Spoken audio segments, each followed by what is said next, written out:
Salah satu sifat dari manusia adalah ngeyel. Udah dibilangin, udah dikasih tahu kalau ini tuh nggak boleh, dia malah melakukannya. Nah, untuk episode malam Jumat kali ini, gue bakalan cerita tentang orang-orang yang ngeyel pergi ke tempat yang seharusnya tidak dikunjungin. Nah, sebelum kita masuk ke detail kasusnya, hai semua, nama gue Ewing dan jangan lupa untuk subscribe karena gue bakalan upload 1 atau 2 video kisah nyata mengerikan setiap minggunya dan juga nyalain notifikasinya supaya tidak ketinggalan. Lalu sebarkan video ini ke semua teman-teman lo yang sekiranya suka video-video horor. Kalau udah siap, langsung aja kita mulai kisah nyata mengerikan untuk episode kali ini.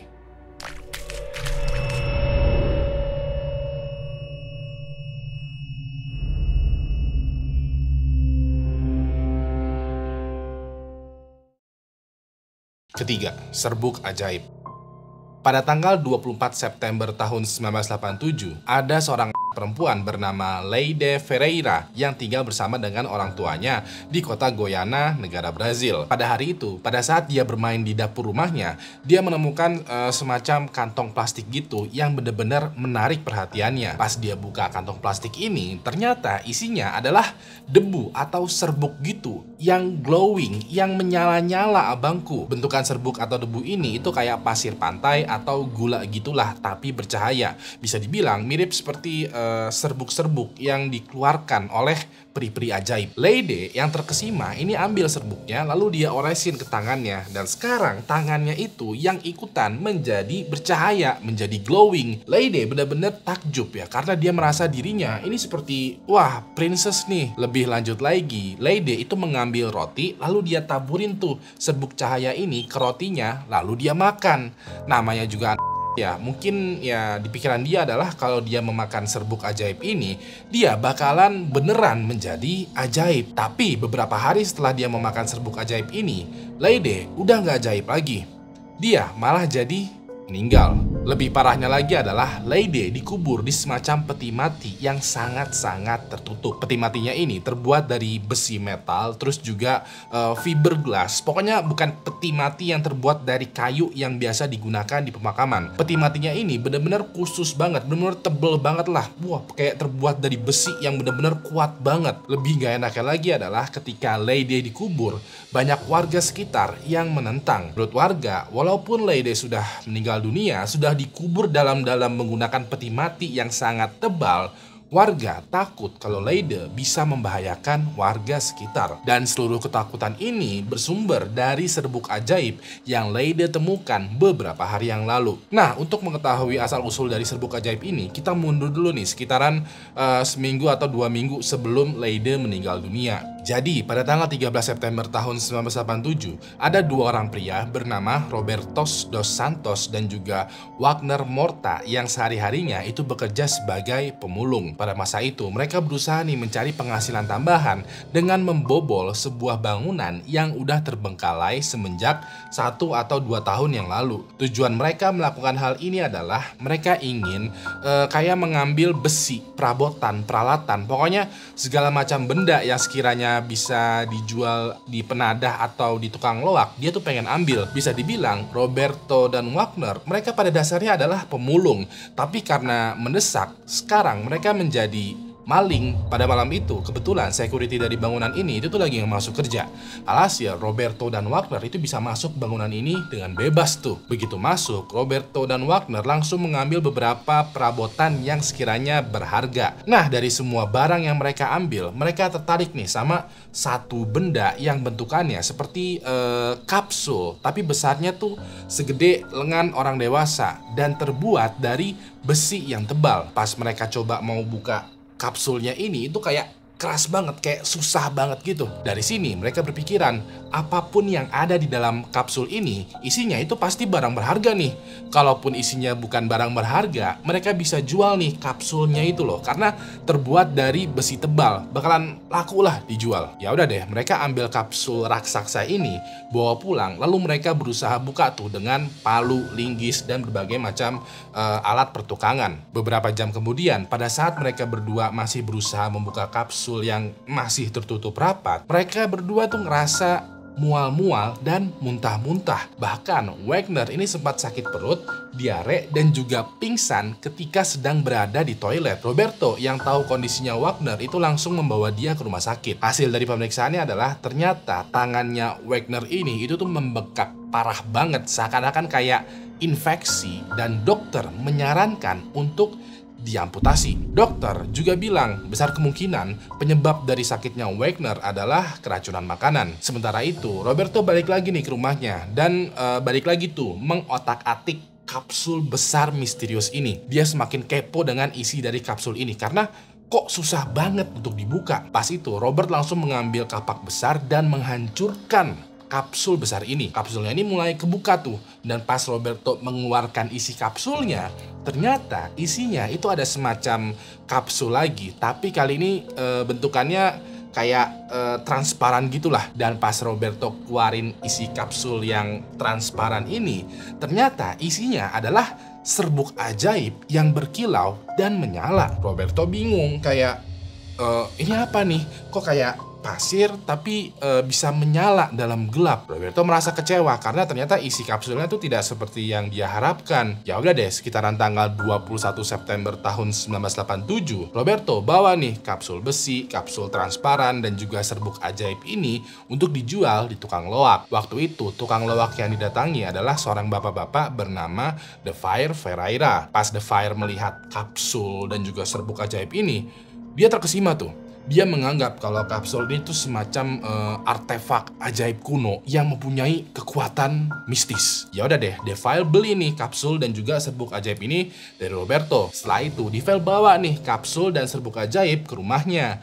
Di sana, kapsul dan serbuknya itu dipamerin tuh ke beberapa anggota keluarganya. Keluarganya ini juga pada takjub dan entah gimana ya, mereka kayak percaya bahwa serbuk ajaib ini itu memiliki khasiat tertentu. Pas itu, adiknya Deville yang bernama Ivo Ferreira bilang, gimana kalau gue beli sebagian dari serbuk ajaib ini? Gue pengen bawa pulang ini ya, serbuk ajaib ini, karena kayaknya menarik nih. Ya udah deh, karena cuan ya, Deville setuju dan Yvonne pun pulang tuh dengan sebagian kecil dari serbuk ajaib. Begitu Ivo sampai di rumah, dia kayak tuangin serbuk ajaib ini ke piring.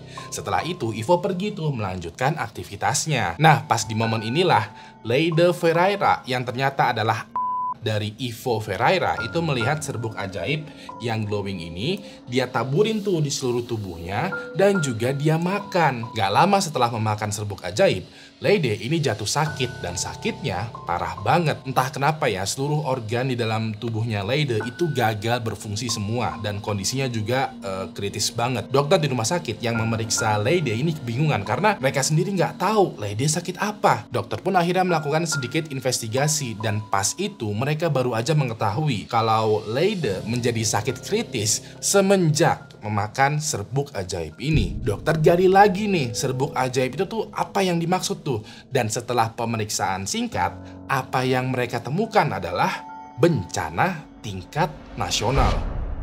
Ternyata serbuk ajaibnya ini mengandung sekitaran 93 gram cesium klorida yang terbuat dari radioisotop cesium 137 yang bersifat radioaktif dan sangat-sangat mematikan. Jadi kalau diinvestigasi lagi ya, kalau gua runtut ulang lagi, pada saat Roberto dan Wagner lagi memulung di bangunan kosong, ternyata bangunan kosong ini dulunya adalah bekas bangunan rumah sakit. Nah, furnitur yang mereka ambil kebanyakan adalah alat-alat medis. Kebetulan di antara alat-alat medis ini, mereka kayak tertarik banget dengan kapsul besar yang terbuat dari besi tebal. Yang mereka nggak tahu adalah kapsul besar ini itu ternyata merupakan salah satu bagian dari alat medis yang gunanya itu untuk mentreatment kanker dengan cara radiasi. Yang lebih mereka nggak tahu adalah kapsulnya itu berisi serbuk atau zat yang sifatnya radioaktif dan juga mematikan. Dokter yang mengetahui informasi ini langsung menghubungi pemerintah pusat negara Brazil karena ini bencana nasional nih. Kalau aja serbuk ajaib ini tidak segera dikontaminasi atau diselamatkan, satu negara itu bisa sakit atau bahkan meninggal semua. Pemerintah pusat pun langsung bertindak cepat. Mereka kayak men-tracking lagi jejak-jejak dari serbuk ajaib ini. Bahkan pemerintah pusat itu menetapkan lockdown di kota Guyana supaya serbuk ajaib ini dan juga orang-orang yang terlibat langsung atau bahkan tidak terlibat langsung untuk stay aja di kota Guyana. Alhasil dari sekitaran 112.000 orang yang diperiksa, 249 orang diantaranya ya itu ditemukan terkontaminasi. Mereka langsung diamankan, dibawa ke rumah sakit dan berusaha disembuhkan. Beberapa ada yang selamat, tapi dengan kondisi yang naas karena ya mereka mengalami kelumpuhan, amputasi, bahkan juga pendarahan organ dalam. Beberapa yang nggak selamat diketahui adalah Leyde Ferreira karena dia memakan langsung tuh serbuk ajaib ini yang ternyata itu beracun. Terus juga 2 orang karyawan dari The Fire yang bekerja di tempat tukang loak itu meninggal juga. Dan istrinya The Fire yang baru pertama kali ngelihat serbuk ajaib ini itu langsung jatuh sakit. Sementara itu ajaibnya Roberto dan Wagner itu selamat dari kontaminasi walau tangan mereka mesti diamputasi. The Fire dan Ivo juga bebas dari kontaminasi walau mereka berjarak dekat dengan serbuk ajaib. Namun walaupun mereka selamat, mereka mendapatkan sanksi sosial berupa dikucilkan dari masyarakat untuk waktu yang lama akibat ya gara-gara mereka berempat lah yang menyebarkan serbuk ajaib ini.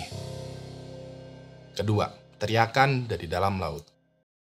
Pada tanggal 3 September tahun 2017, ada seorang bapak-bapak berusia 34 tahun yang bernama Zuleila yang tinggal di Pulau Indah bernama Pearly Island yang ada di Afrika Selatan. Walaupun Zuleila dan juga istrinya yang kebetulan lagi hamil ini tinggal di salah satu pulau paling indah dan juga salah satu destinasi liburan paling mewah di dunia, kehidupan mereka itu berbanding terbalik. Diketahui ya, Zuleila dan keluarganya ini tinggal di sana, tapi mereka tinggal di kawasan super kumuh yang ada di Pearly Island. Kawasan ini bernama Luxelwayn dan semua orang yang tinggal di sana itu hidupnya jauh di bawah garis kemiskinan. Untuk mendapatkan uang, Zuleila dan warga Luxelwayn itu mesti bekerja serabutan. Bahkan untuk makan aja, mereka itu mesti mengais ke tempat pembuangan sampah. Pada hari itu, Zuleila lagi pusing nih karena dia mesti nyari uang yang banyak untuk persiapan kelahiran dan juga keperluan bayinya. Pas lagi mencari-cari info, Zuleila mendapati info loker tentang pekerjaan yang bisa menghasilkan uang yang banyak dengan waktu yang sesingkat-singkatnya. Walaupun begitu, pekerjaan ini sedikit ilegal dan termasuk juga sebagai salah satu pekerjaan yang paling berbahaya di dunia. Pekerjaannya ini adalah memancing abalon.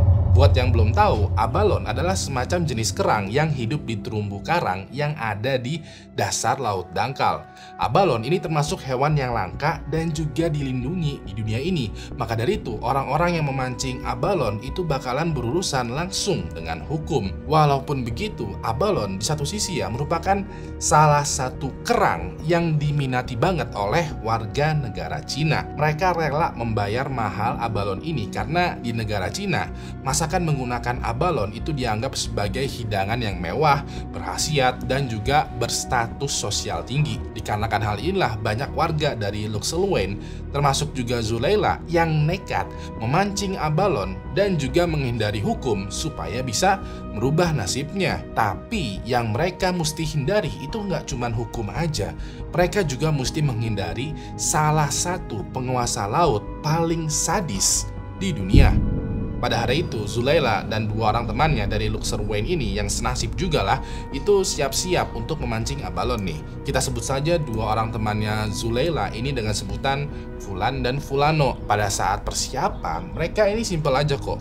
Mereka cukup bawa tombak ya, terus baju renang, sama perahu kecil gitu yang cuman muat 1 atau 2 orang aja. Idealnya sih ya, perahu yang mesti digunakan itu perahu yang agak besaran yang ada mesinnya. Tapi dikarenakan mereka hidup di bawah garis kemiskinan dan gak punya modal, jadinya perahu yang mereka gunakan itu perahu kecil yang mesti diayuh gitu ya supaya jalan. Begitu udah siap, mereka berangkat nih menuju ke arah tenggara dari Pulau Pearly Island. Jadi di sekitaran 3 km ke arah tenggara dari Pearly Island itu ada sebuah pulau kecil lagi yang gak ada penghuninya yang bernama Dyer Island. Dikabarkan di sekitaran Dyer Island itu ada banyak terumbu karang yang banyak dihinggapi oleh kerang abalon. Nah, dikarenakan perahu mereka kecil yang cuma muat 1 atau 2 orang, sedangkan yang berangkat ini ada Zuleila, Fulan, dan Fulano, 3 orang tuh ya. Mereka tuh kayak ganti-gantian naik perahunya. Jadi, kalau yang mengayuh perahunya si Zuleila dan Fulan, maka Fulano yang berenang. Kalau sekiranya Fulano udah capek berenang, gantian nih Zuleila yang berenang, Fulano yang naik perahu dan mengayuh. Sama halnya dengan Fulan ya. Intinya adalah mereka ganti-gantian antara berenang dan mendayung atau mengayuh lah. Mendayung atau mengayuh perahu. Begitu terus sampai akhirnya mereka pun tiba di pulau Dyer Island. Begitu udah sampai ke Dyer Island, pada momen ini ya, satu di antara mereka itu mesti stay di atas di permukaan laut, jagain kapal supaya tidak hanyut, dan 2 di antara mereka mesti menyelam ke dasar laut yang dangkal untuk mencari abalon di terumbu karang. Kalau yang menyelam itu udah capek, salah satu yang menyelam itu mesti gantian istirahat di perahu, dan yang ada di perahu itu lanjutin lagi berburu atau memancing kerang abalon. Ya bisa dibilang ganti-gantian lah. Nah, disinilah bahayanya. Jadi di bawah Dyer Island itu emang ada banyak terumbu karang. Ada banyak terumbu karang, maka ada banyak kerang abalon. Cuman terumbu karang ini posisinya tuh kayak berjajar lurus gitu. Semacam membentuk semacam seperti gang atau lorong yang terbuat dari terumbu karang. Nah, bahayanya adalah di gang itu ada banyak penghuni yang juga salah satu penguasa laut yang paling sadis. Penghuni dan juga penguasa dari terumbu karang ini adalah hiu putih raksasa. Sekedar info ya, hiu putih raksasa itu suka banget berenang di sekitaran terumbu karang. Buat hiu putih, terumbu karang itu bagaikan lahan untuk berburu makanan, karena di sekitaran terumbu karang itu pasti udah banyak ikan-ikan kecilnya. Bisa dibilang terumbu karang itu bagaikan fasilitas all you can eat gratis lah buat hiu putih raksasa. Dan yang membuat berburu kerang abalon lebih berbahaya lagi adalah laut di Afrika Selatan itu terkenal sebagai laut yang paling banyak populasi hiu putihnya di dunia. Alhasil kalau lo berburu kerang abalon, lo mesti juga siap-siap berenang karena lo tuh sedang diburu juga oleh hiu putih raksasa yang lagi kelaparan. So, dari sini udah paham lah ya kenapa memancing abalon itu merupakan salah satu pekerjaan paling menguntungkan dan juga paling berbahaya di dunia. Nah, pas momen ini ya, Zuleila, Fulan, dan Fulano memutuskan yang bakalan turun ke laut, ke bawah, itu yang pertama adalah Zuleila dan Fulan. Fulano untuk ronde pertama itu bakalan jagain dulu nih perahunya supaya nggak hanyut jauh. Zuleila dan Fulan pun berenang dan menyelam ke dalam laut, persis menuju ke gang terumbu karang. Begitu sampai di gang terumbu karang, Zuleila dan Fulan itu mengatur posisinya.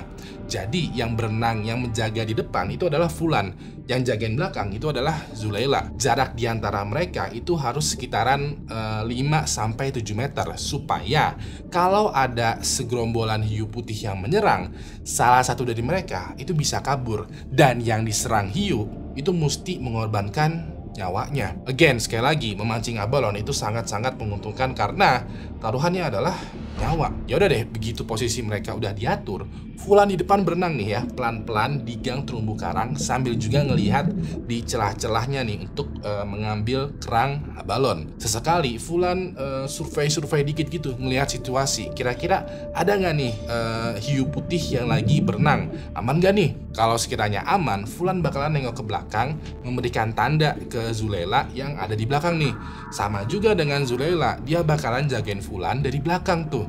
Sesekali dia nengok ke celah terumbu karang, ngambil kerang abalon, sambil juga waspada terhadap serangan hiu dari belakang. Untuk beberapa menit selanjutnya, begitu terus tuh dinamika di antara Fulan dan Zuleila.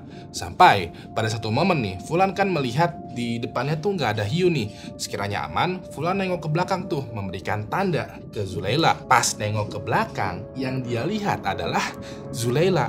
Tapi seperempat badannya itu udah menghilang. Ternyata ya, pada saat mereka lagi berenang di terumbu karang, Zuleila ini mau ngasih tahu ke Fulan kalau di belakang ini itu udah ada beberapa hiu yang lagi mengejar.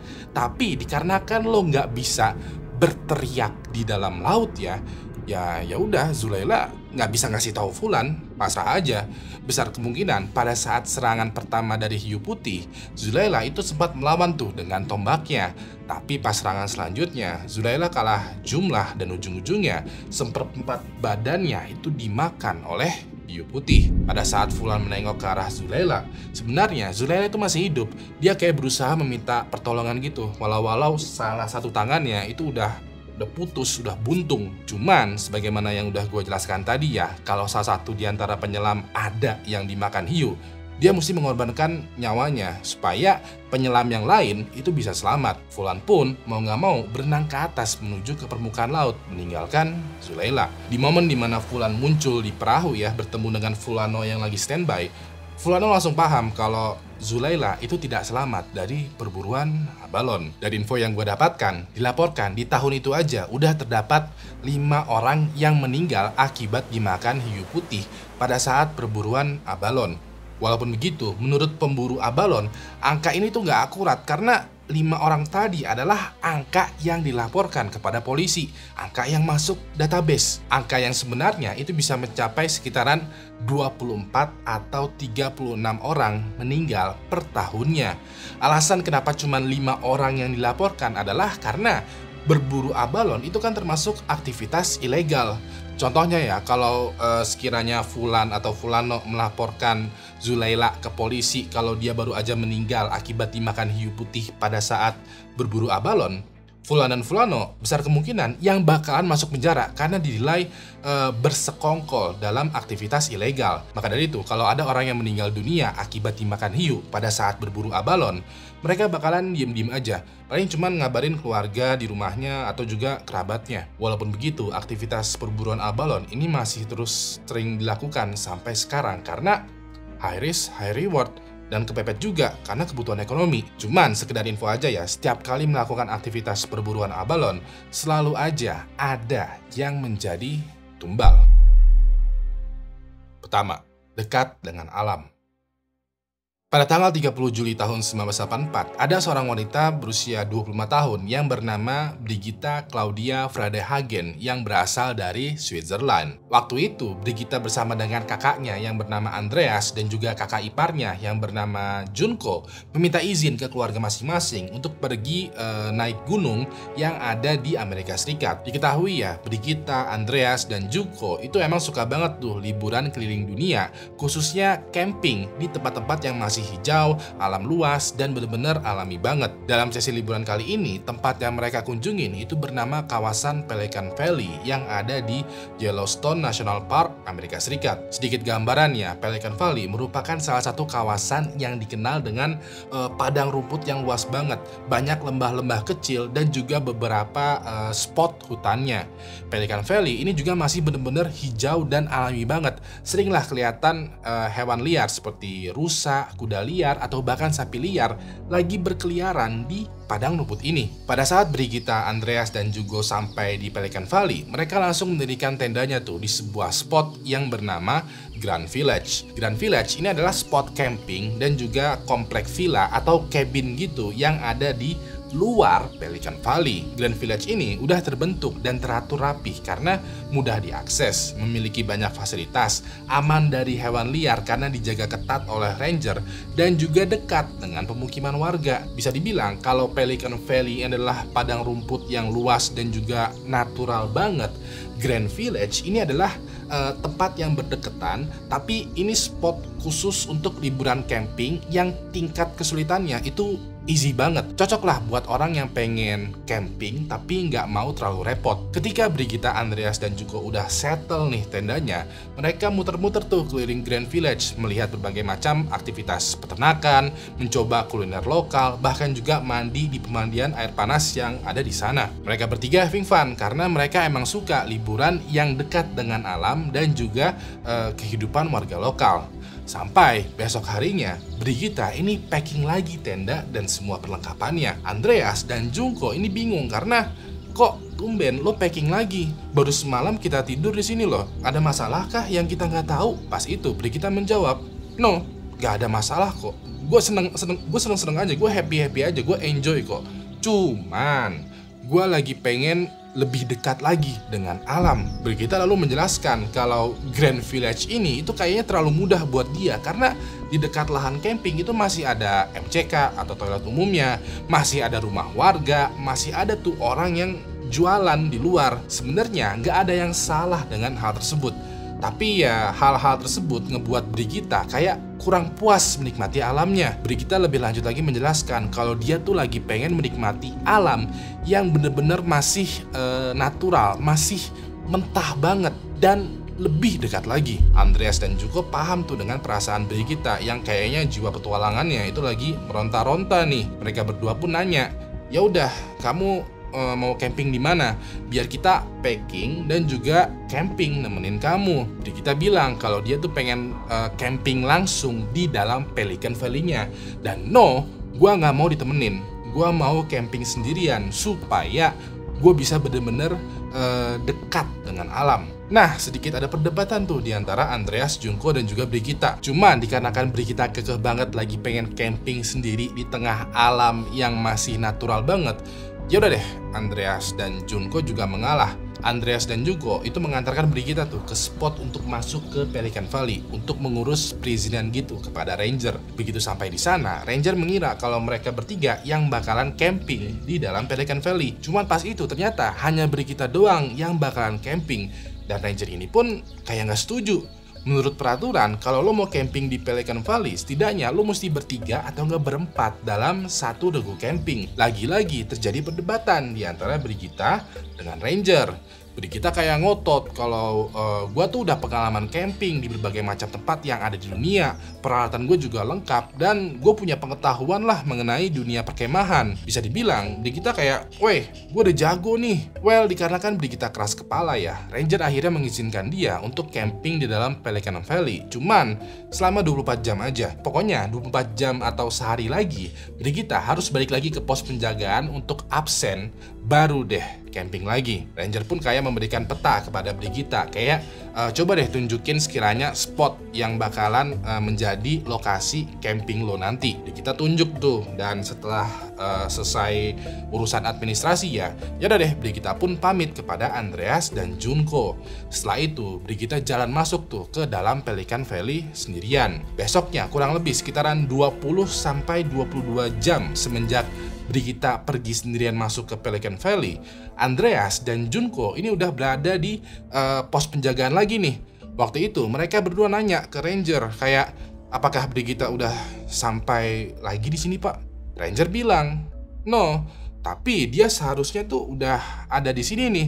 Kita tunggu aja sekitaran 2 jam lagi supaya persis 24 jam." Ya udah deh, mereka tungguin tuh sekitaran 2 jam lagi, dan pas beneran 24 jam, Brigita masih belum juga kelihatan muncul. Dikarenakan udah lebih dari 24 jam ya, Ranger langsung mengumpulkan beberapa anggotanya, kayak ranger-ranger yang lain, security semuanya, dan mulai melakukan pencarian bersamaan dengan Andreas dan Junko. Waktu itu mereka ramean ini semua langsung pergi ke spot yang ditunjuk Brigita kemarin, yang katanya bakalan dijadikan wilayah campingnya. Begitu sampai di spotnya ini, bener banget mereka menemukan tendanya Brigita.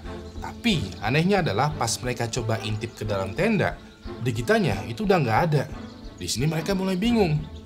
Mana Brigita pergi? Mereka coba periksa lebih detail lagi tuh kawasan campingnya Brigita dan juga tendanya nih ya. Dan pas itu mereka menemukan satu petunjuk yang mengerikan. Jadi di sisi lain tendanya Brigita itu ada semacam bekas robekan gitu yang besar banget. Di bawah bekas robekan ini ya, di bawahnya itu ada semacam tanda atau jejak yang mengarah masuk menuju ke dalam hutan. Para ranger, Andreas dan juga Junko mulai tuh ngikutin tanda ini, dan pas sampai sekitaran 20 meter, mereka kayak menemukan kayak ada tali dan plastik gitu tergantung di atas dahan pohon. Begitu diperiksa lebih detail lagi, plastiknya ini ternyata udah sobek, dan di bawahnya di tanah tuh ya ada banyak makanan yang terbuka dan berantakan. Di samping sisa bekas makanan ini masih ada lagi nih tanda-tanda atau jejak gitu yang lagi-lagi mengarah menuju ke dalam hutan yang lebih dalam lagi. Mereka coba ikutin lagi nih tandanya, dan sampai sekitaran 30 meter lah, yang mereka temukan kali ini adalah jaket dan juga salah satu sepatunya Brigita. Para ranger yang melihat jaket dan sepatunya Brigita, ini mereka semua kayak saling bertukar pandang gitu.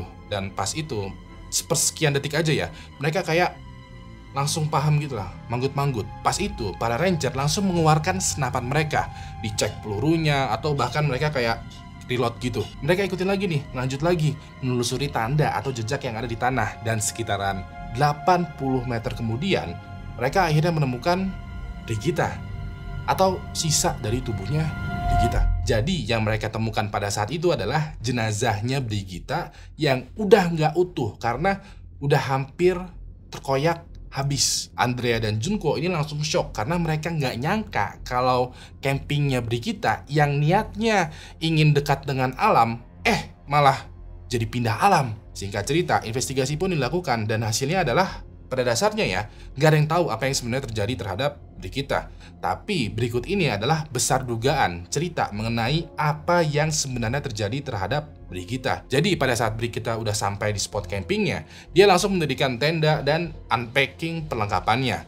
Setelah itu dia gantung persediaan makanannya di sebuah dahan pohon yang jaraknya sekitaran 20 meter dari tendanya. Setelah semuanya selesai, setelah hari itu udah mulai gelap, Brigita masuk ke tenda lalu menggunakan headphone-nya dan tidur beristirahat. Sayangnya pada saat Brigita lagi asik mendengarkan musik, ada yang memakan persediaan makanannya yang dia tadi tuh baru aja gantung. Setelah dimakan habis, dikarenakan makhluk ini masih lapar, dia mulai tuh mencari sekitaran persediaan makanannya Brigita. Jalan-jalan dikit, makhluk ini berhasil menemukan tendanya Brigita. Dengan kukunya yang tajam ya, dia sobek tuh kain tendanya Brigita. Nah, dikarenakan Brigita lagi pakai headset, earphone atau apalah, dia nggak notice dengan suara-suara yang ada di sekitarnya. Dia baru sadar kalau kondisinya dia itu lagi dalam bahaya ketika makhluk ini udah mulai menggigit kepalanya Brigita. Dan makhluk besar berbahaya yang lagi menerkam Brigita adalah beruang grizzly. Buat yang belum tahu, beruang grizzly adalah salah satu makhluk atau hewan yang paling mengerikan yang ada di bumi ini. Selain memiliki tubuh yang besar yang tingginya itu bisa mencapai 3 meter kalau berdiri, terus juga kuat, berat badannya juga bisa mencapai 700 kg.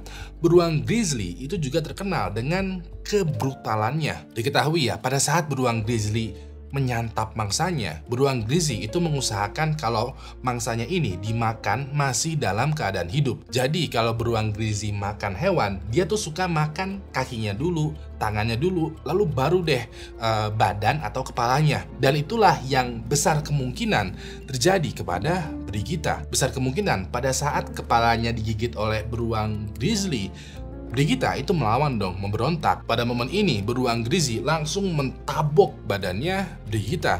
Brigita yang badannya ditabok sama beruang ini langsung lemes dong, terkapar dan gak berdaya. Dia masih hidup tuh, cuman ya, nggak bisa bergerak lah. Dikarenakan nggak bisa bergerak, beruang grizzly itu menyeret tuh tubuhnya Brigita masuk ke dalam hutan. Di sana satu persatu ya, tangan dan kakinya Brigita yang masih hidup tapi sekarat ini itu dimakan perlahan-lahan oleh beruang grizzly. Ketika Brigita meninggal dunia, beruang grizzly mungkin udah nggak tertarik lagi. Beruang grizzly pun akhirnya kayak meninggalkan begitu aja sisa dari tubuhnya Brigita.